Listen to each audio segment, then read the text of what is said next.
Salam alaikum, shalom aleichem, que la paix soit sur vous. Bienvenue, mesdames, dans ce 61e épisode du podcast Fini les dettes, votre rendez-vous hebdomadaire pour reprendre vos finances en main. Vous le savez maintenant, ici nous parlons d'argent entre femmes, sans tabou ni langue de bois. L'autonomie financière, on en parle beaucoup sans vraiment savoir ce que c'est ni comment l'atteindre. C'est pourquoi j'ai écrit le livre Fini les dettes, dont le lien se trouve dans la barre d'infos. Je te conseille vraiment de le lire parce que son contenu va beaucoup plus en profondeur que ce podcast. Et surtout, ça t'apprend à mettre en place les bonnes actions adaptées à ta situation.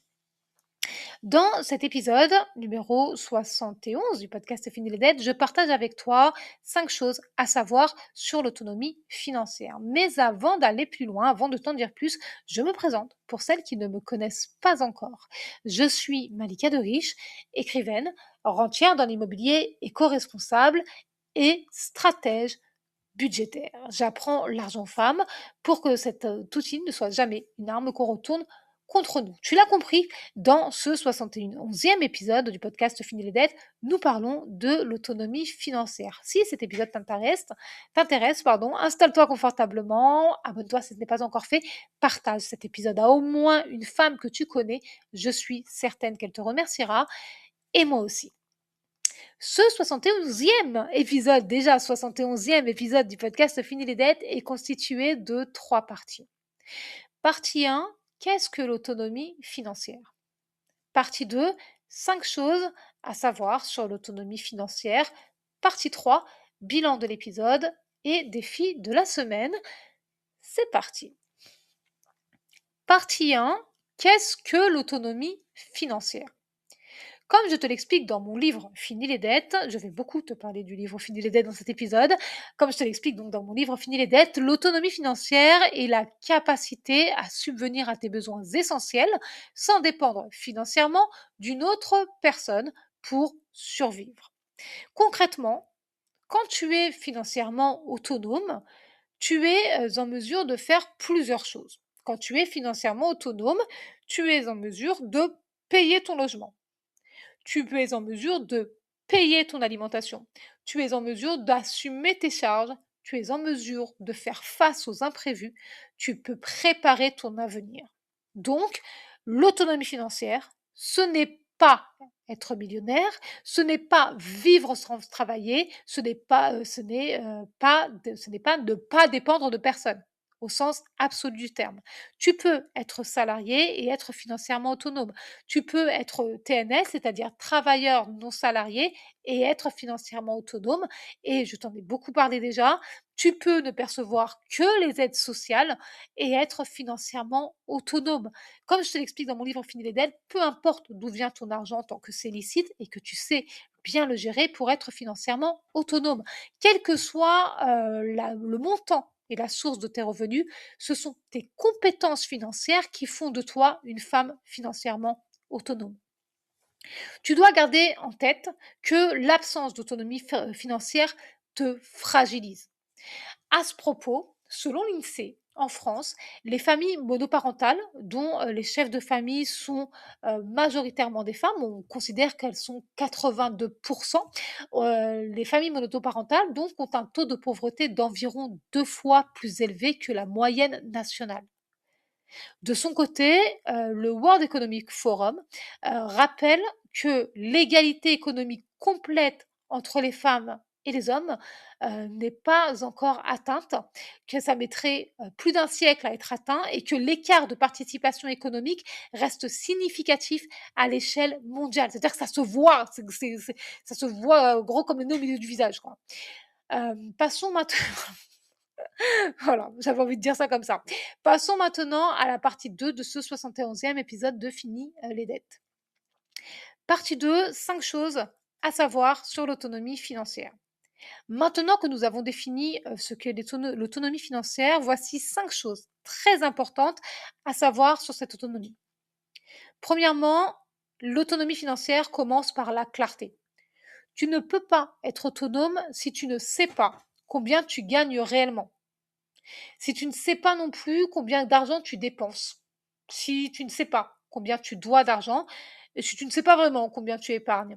Ces informations sont primordiales parce qu'elles te permettent d'avoir une bonne organisation budgétaire. À ce propos, selon la Banque de France, une mauvaise gestion budgétaire et l'accumulation de crédits à la consommation sont des facteurs majeurs de fragilité financière. J'espère que tu as compris que l'argent, c'est un outil pour construire ta vie et qu'il y a des façons de faire pour ne plus être financièrement fragile. La première étape vers l'autonomie, c'est donc la clarté.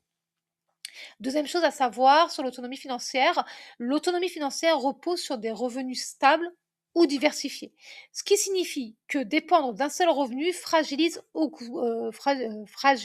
sur un seul revenu fragile, augmente les risques. Lorsqu'on a des sources de revenus diversifiées, on résiste mieux aux chocs économiques. Mais attention, ça ne signifie pas que pour être financièrement autonome, tu dois multiplier tes activités. Des revenus stables et diversifiés, ça peut signifier plusieurs choses. Ça peut signifier sécuriser son emploi. Par exemple, si tu multiplies les CDD ou que tu es en intérim, pas par choix. Mais si tu et que ça te met en porte-à-faux financièrement, sécuriser son emploi, c'est peut-être verrouiller un contrat d'intérim long ou être en accord avec ton agence d'intérim pour multiplier ou bien avoir un CDI. Ça peut signifier aussi avoir une compétence monétisable. Par exemple, ce podcast finit les dettes, c'est gratuit, voilà.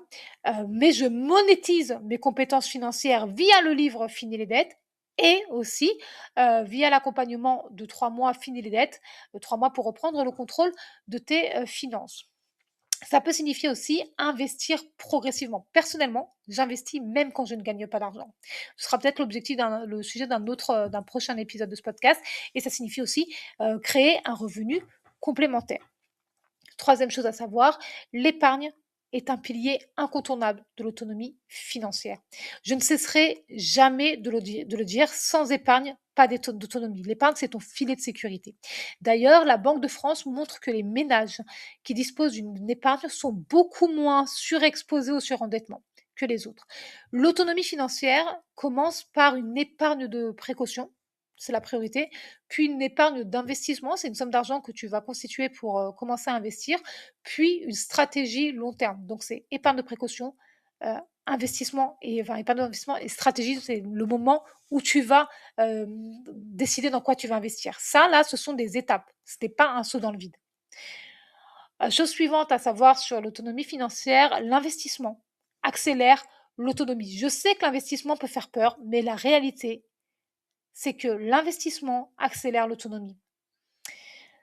Je sais parce que dès que j'ai commencé à investir, j'ai senti la différence financièrement et même psychologiquement. Il faut que tu gardes en tête qu'épargner protège et qu'investir développe.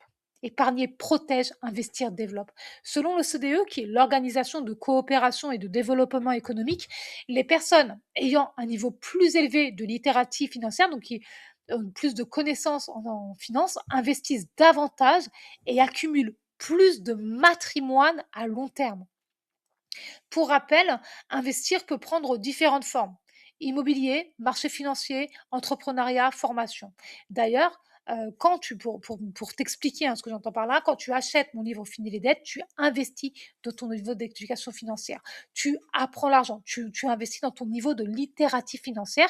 Et quand tu t'offres un accompagnement Fini les dettes, tu investis plus d'argent, plus de temps, plus d'énergie pour avoir plus vite, plus sereinement et pour avancer plus vite, plus sereinement et avoir des résultats probants.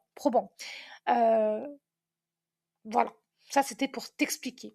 L'autonomie financière, ça passe par la création d'actifs. Tu vois, j'ai créé mes actifs en monétisant mon savoir, en le partageant ça c'est un actif,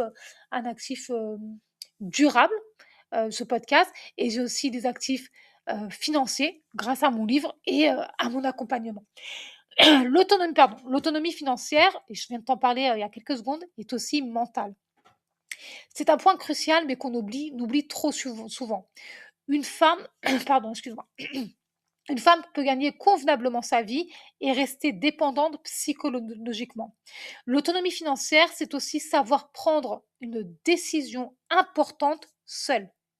C'est comprendre un contrat négocier, refuser. C'est ce que je te disais tout à l'heure. Le fait d'avoir investi m'a libéré d'un fond point, m'a libéré de la croyance que j'allais rester dans une situation tendue. C'est de ça dont je parle.